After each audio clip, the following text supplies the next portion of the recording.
Olá pessoal, a graça e a paz do Senhor a todos os nossos alunos do Centro de Estudos Teológicos Brasileiro. Nesse estudo nós vamos falar sobre a genealogia de Jesus. Nós temos aqui duas narrativas na Bíblia Sagrada sobre a genealogia de Jesus Cristo, Mateus e Lucas. Mateus apresenta o Senhor Jesus como filho de Abraão, passando também pelo rei Davi, que era o mais importante para os judeus, porque os judeus estavam preocupados em que Jesus fosse filho do rei Davi e também, claro, filho de Abraão. Isso importava muito para eles, para que Jesus pudesse ter o direito legal de se assentar no trono de Davi.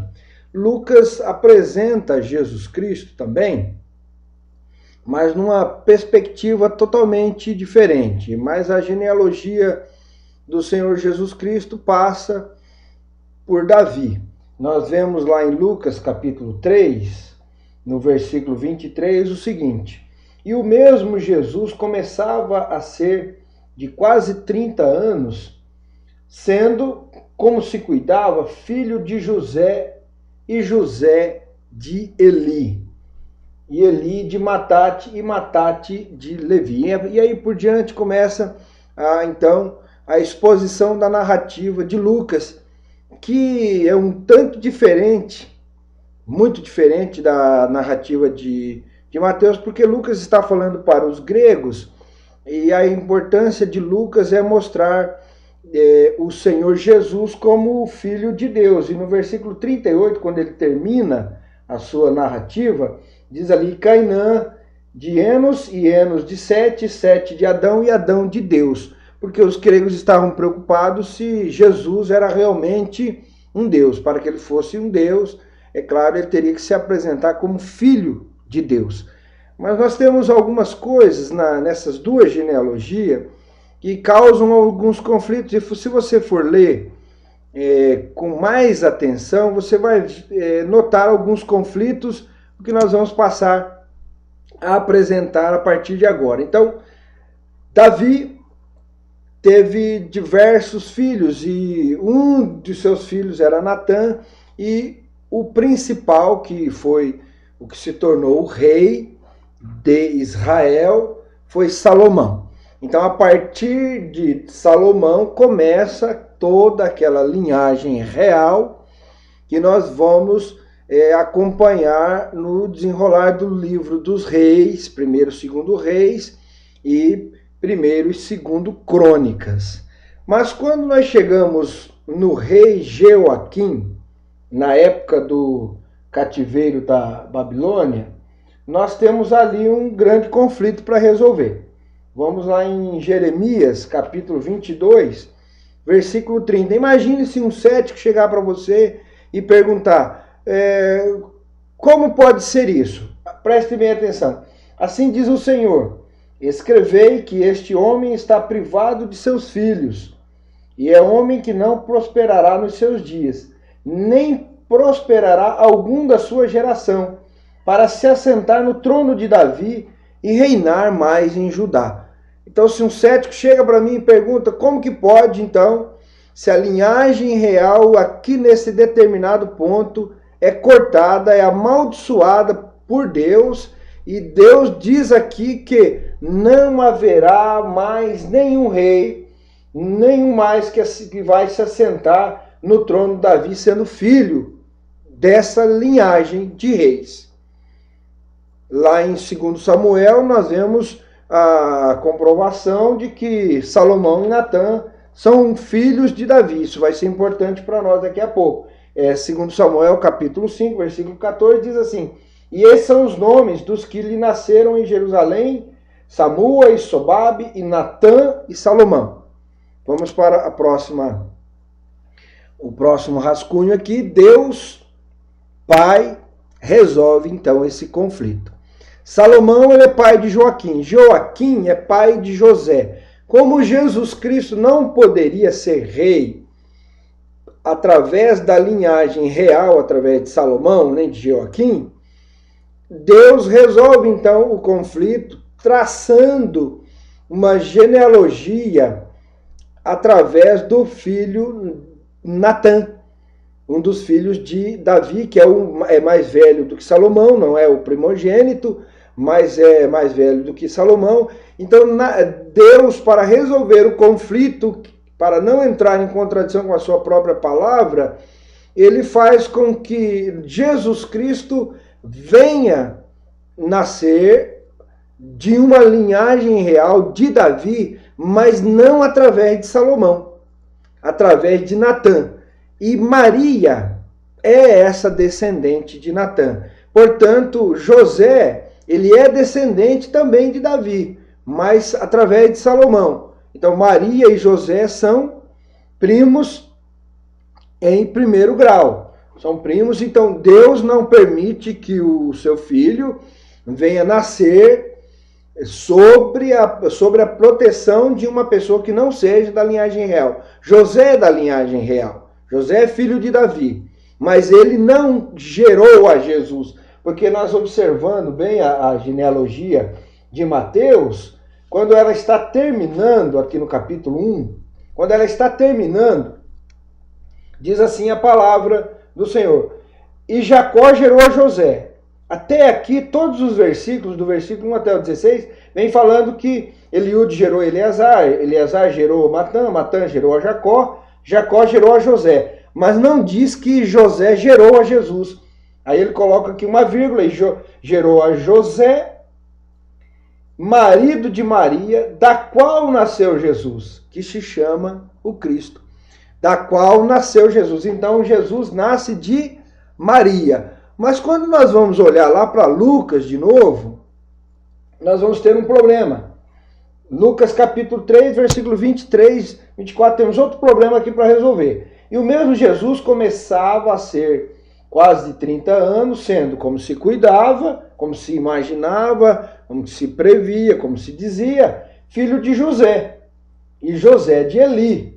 Mas como que aqui está falando que José é filho de Eli, sendo que em Mateus está dizendo que José, ele é filho de quem? Ele é filho de Jacó.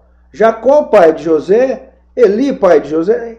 Então há um conflito aqui. O que acontece? José, está bem claro, cuidava-se que José era o pai de Jesus. Imaginava-se que era o pai de Jesus. Mas aí ele muda aqui para e José de Eli, mas o que na verdade deveria ter sido colocado aqui era Maria. Cuidava-se que Jesus era filho de José.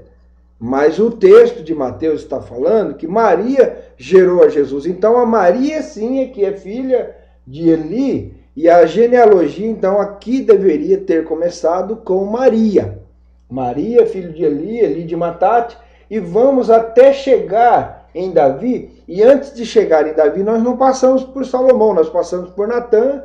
E nós vamos ver que é totalmente diferente aqui a sua genealogia. Então a tradição judaica diz que para não haver nenhum conflito em colocar Jesus Cristo como filho de uma mulher e não filho de José, e não ter a participação de José na paternidade, mas somente a mulher, então desmereceria Jesus de se assentar no trono. Então não aparece aqui Maria na genealogia, mas sim o José novamente, para dar legalidade ao trono de Jesus. Então, para resolvermos o conflito do slide anterior, que Joaquim não poderia ser o pai de Jesus, porque aqui cortou a linhagem real. Mas sim, Natã era o pai de Jesus, e Natã também sendo filho. Então Jesus vem através de Maria, filha de Davi, e Jesus tem o direito legal de se assentar no trono.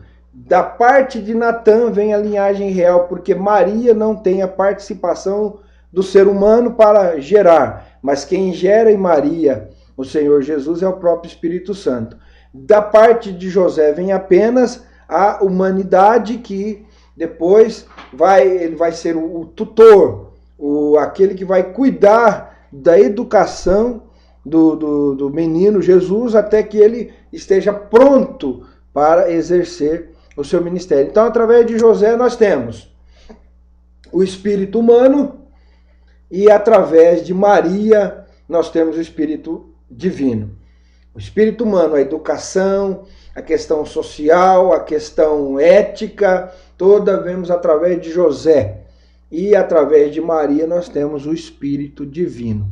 Portanto, Jesus Cristo não perde o seu direito de ser o rei de Israel e também não perde o direito de ser divino, porque o próprio Espírito Santo gera em Maria o Salvador.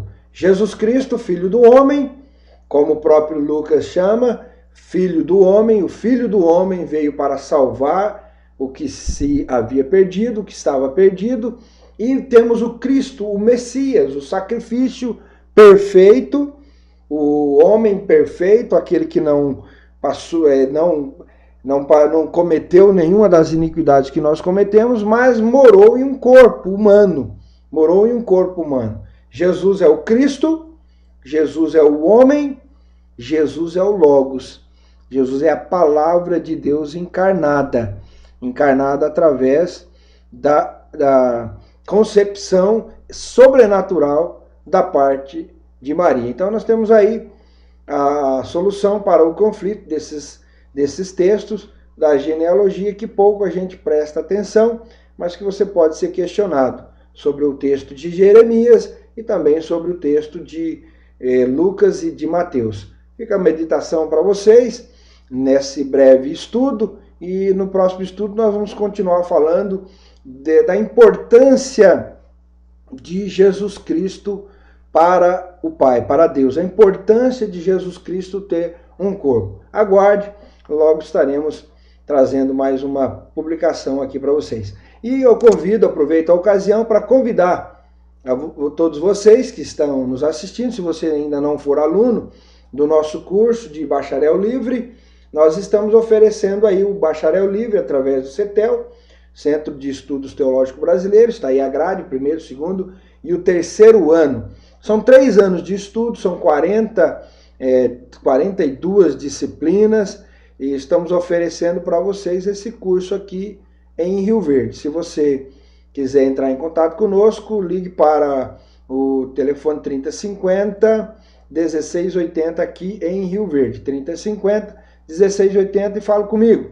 E venha estudar teologia conosco, venha desvendar esses mistérios maravilhosos da palavra do Senhor. E o 4º ano é a convalidação, o reconhecimento pelo MEC. Então o nosso curso, ele vai dar para você o bacharel em teologia reconhecido pelo MEC. Então são 4 anos de estudo, 4 anos de dedicação. O custo, o investimento desse curso para o bacharel livre, a matrícula R$ 60 e a mensalidade R$ 90. São 42 disciplinas ao todo, então R$ 90 cada disciplina. Você vai ter um investimento aí muito baixo para um curso de excelente qualidade. E no término dos 3 anos, o bacharel livre, nós começamos a convalidação, a matrícula R$ 70 e a mensalidade são 13 vezes de 230. Esses preços vão vigorar até o dia 31 de dezembro deste ano 2014. Portanto, venha estudar teologia conosco, venha aprender mais da palavra do Senhor. Não caia naquele texto de Oséias 4:6. O meu povo é destruído porque lhe falta o conhecimento. Mas sim, no texto em que diz: seja um obreiro aprovado, que não tem do que se envergonhar, mas que maneja bem a palavra da verdade. Até a próxima. Eu deixo aqui o meu alô a todos vocês e que Cristo esteja iluminando, o Espírito Santo esteja iluminando a mente de vocês em nome de Jesus.